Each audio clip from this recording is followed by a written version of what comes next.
नमस्कार, मेरा नाम है निखिल और आप देख रहे हैं भारत के ऐतिहासिक किस्सों कहानियों से जुड़ा हमारा रोजाना का कार्यक्रम तारीख। Brought to you by Kuku FM. Download the app now.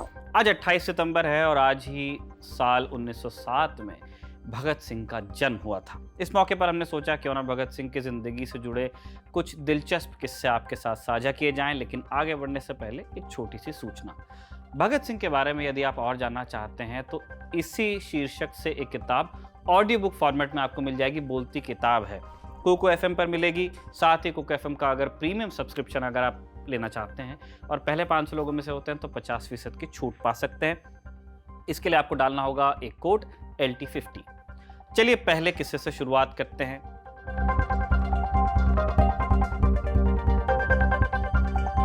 Bhagat Singh उस रोज कुछ परेशान थे। कई दिनों बाद फिल्म देखने का मौका मिला था, लेकिन ऐन मौके पर दोस्त ने धोखा दे दिया।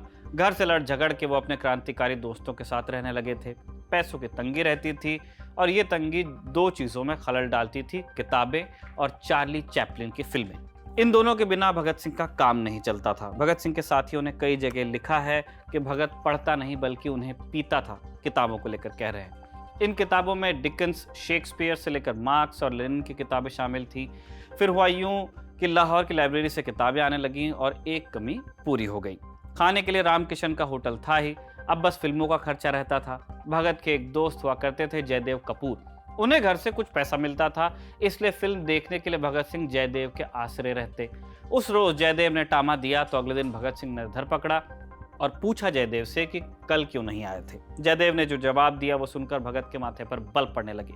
जयदेव को डिस्पेप्सिया नाम की बीमारी हो गई थी। भगत सिंह हैरान परेशान थे, इतनी भयंकर बीमारी जिसका उन्हें मतलब भी नहीं पता था। फिर कुछ सोचकर भगत सिंह को याद आया कि अपनी जेब में कुछ रखा था उन्होंने, और वो चीज थी डिक्शनरी। जी हाँ, भगत सिंह अपनी जेब में पिस्तौल नहीं, एक डिक्शनरी लेके घुमा करते थे।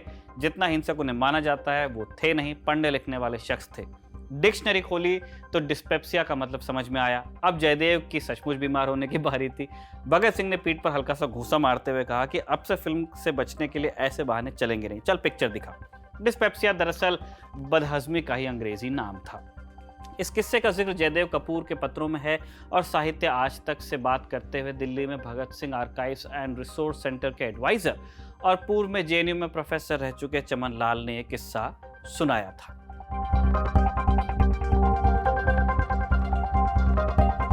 भगत सिंह गूगल में सर्च करेंगे तो आप भगत सिंह की पीली बसंती और केसरी रंग की पगड़ी पहने कई तस्वीरें आपको मिल जाएंगी। साल 2022 में पंजाब विधानसभा चुनाव जीतने के बाद आम आदमी पार्टी ने घोषणा की थी कि सभी सरकारी कार्यालयों में अब से बाबा साहेब भीमराव अंबेडकर और भगत सिंह की तस्वीर लगेगी। पंजाब के मुख्यमंत्री भगवंत मान के ऑफिस में भगत सिंह की पीली पगड़ी पहने हुए तस्वीर आपको दिख जाएगी। खुद भगवंत मान भी अक्सर ऐसी ही पीली पगड़ी पहनते हैं, लेकिन कमाल की बात यह है कि भगत सिंह ने पीली पगड़ी कभी पहनी नहीं। प्रोफेसर चमन लाल बताते हैं कि 16 की उम्र में उन्होंने सिर्फ एक बार विरोध स्वरूप काली पगड़ी पहनी थी। इसके अलावा ताउम्र उन्होंने जब भी पहनी सिर्फ सफेद पगड़ी पहनी। आधिकारिक रूप से भगत सिंह की सिर्फ 4 तस्वीरें उपलब्ध हैं जो वेरीफाइड हैं कि ये भगत सिंह ही हैं। इन तस्वीरों के पीछे की कहानी हम आपको तारीख के एक एपिसोड में बता चुके हैं, लिंक आपको डिस्क्रिप्शन में मिल जाएगा। बहरहाल ये सुनिए कि भगत सिंह के सर पर पीली पगड़ी आई कहां से। प्रोफेसर चमन लाल बताते हैं कि 1970 तक भगत सिंह की हैट पहने तस्वीर सबसे चर्चित थी और अधिकतर वही इस्तेमाल भी होती थी। 1974 में पंजाब के मुख्यमंत्री ज्ञानी जैल सिंह ने जब नवा शहर, जिसे अब शहीद भगत सिंह नगर के नाम से जाना जाता है, उसमें उनकी मूर्ति का अनावरण किया तो वो भी हैट वाली मूर्ति ही थी। इसके बाद 1975 में पंजाब सरकार ने भगत सिंह की एक दूसरी तस्वीर का इस्तेमाल करना शुरू किया जिसमें उन्होंने पीली पगड़ी पहनी थी। अब ये पीली पगड़ी वाली तस्वीर अमर सिंह नाम के एक पेंटर ने बनाई थी। 80 के दशक में पंजाब में आइडेंटिटी पॉलिटिक्स का दौर चल रहा था, तो भगत सिंह को सिख बताने के लिए उनकी पगड़ी वाली तस्वीर का इस्तेमाल किया जाने लगा। और बाद के सालों में जब अकाली दल सरकार में आई तो उन्होंने नवा शहर में हैट वाली मूर्ति की जगह पगड़ी वाली मूर्ति लगा दी। भगत सिंह खुद मरते दम तक नास्तिक ही रहे और धार्मिक पहचान पर उनका क्या कहना था उसके लिए उनका एक बयान सुनिए। साल 1928 में अमृतसर में नौजवान भारत सभा की मीटिंग रखी गई। यहाँ धर्म और धार्मिक पहचान पर जबरदस्त बहस हुई। उनके कई साथी मानते थे कि अगर क्रांति की लड़ाई में धार्मिक पहचान मदद दे दे तो इसमें हर्ज क्या है। भगत सिंह ने कहा धर्म कहता है कि जो इस्लाम में नहीं मानते वो काफिर हैं और उन्हें मार देना चाहिए। हम जानते हैं कि आयतों और मंत्रों का अलग अर्थ भी निकाला जा सकता है, लेकिन सवाल ये कि हम इस पूरी झंझट में पड़े क्यों?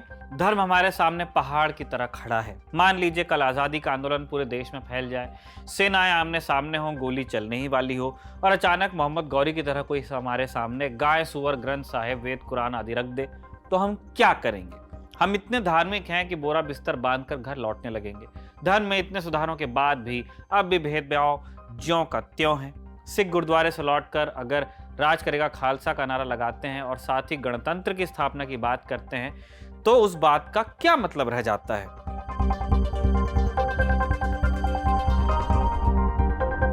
तीसरा किस्सा, भगत सिंह की पिस्तौल।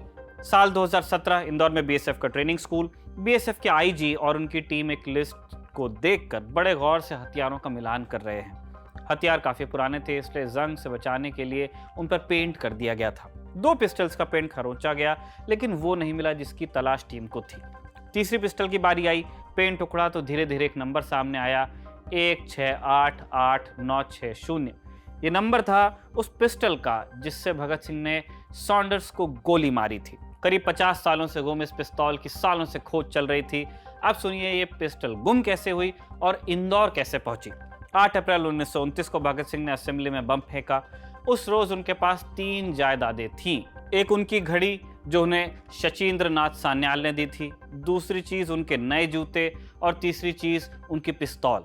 असेंबली में घुसने से पहले घड़ी और जूते उन्होंने जयदेव कपूर को दे दिए थे, जबकि पिस्तौल उन्होंने अपने पास रखी, ये जानते हुए कि इस पिस्तौल की बदौलत पुलिस उन्हें सॉन्डर्स केस का दोषी बना सकती है। ऐसा ही हुआ और सॉन्डर्स की हत्या का दोषी करार दे दिया गया उन्हें और 23 मार्च 1931 को राजगुरु और सुखदेव के साथ फांसी दे दी गई। 2016 में पत्रकार जुपिंदर जीत ने इस पिस्टल की खोज शुरू की। उन्होंने इस पर एक किताब भी लिखी, नाम है discovery of Bhagat Singh pistol and his अहिंसा। बीबीसी से हुई बातचीत में जुपिंदर बताते हैं कि 1931 में लाहौर उच्च न्यायालय ने इस पिस्टल को फिल्लौर जालंधर की पुलिस प्रशिक्षण अकादमी में भेज दिया था। इसके बाद 1968 में इसे इंदौर लाया गया। क्यों? 1965 में बीएसएफ की स्थापना हुई और इंदौर में इसका ट्रेनिंग स्कूल बनाया गया। उस वक्त राष्ट्रपति ने सारे राज्यों को चिट्ठी लिखी थी कि इस अकादमी में प्रशिक्षण के लिए अपने अपने राज्यों से हथियार आप लोग भेजिए। इसके बाद 7 और पिस्टल्स के साथ भगत सिंह की पिस्तौल को भी इंदौर लाया गया। जुपिंदर जीत ने साल 2006 में पहली बार इस पिस्तौल को ढूंढने की कोशिश की, लेकिन सफल नहीं हुए। फिर 2016 में उन्होंने कुछ न्यूज़ रिपोर्ट्स पढ़ी जिनमें इस पिस्टल का नंबर और बनावट दर्ज थी। इसके बाद जुपिंदर जीत दोबारा अपनी कोशिश में लग गए। उन्होंने इंदौर में बीएसएफ के अधिकारियों से संपर्क किया और उन्हें पिस्तौल की खोज के लिए मनाया भी।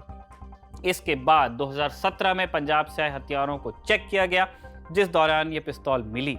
इसके बाद पंजाब सरकार ने इस पिस्तौल को पंजाब लाने की कवायद शुरू की और 2018 में इस पिस्तौल को पंजाब के हुसैनवाला के म्यूजियम में रखवाया गया। इसी के साथ भगत सिंह के जन्मदिन पर उन्हें श्रद्धांजलि देते हुए आपसे विदा लेते हैं। शहीद आजम भगत सिंह के जीवन से जुड़ी और बहुत सारी कहानियां हम पहले भी पेश कर चुके हैं। उन सभी एपिसोड्स के लिंक आपको डिस्क्रिप्शन में मिल जाएंगे। देखते रहिए द लल्लन टॉप। तारीख के इस एपिसोड को लिखा है हमारे साथी कमल ने और कैमरे पर रिकॉर्ड किया है जतिन ने। मिटाने खबरों का गैप रोज रात 8 बजे आएगा Lallan top show live on app. Download करें लल्लन टॉप ऐप।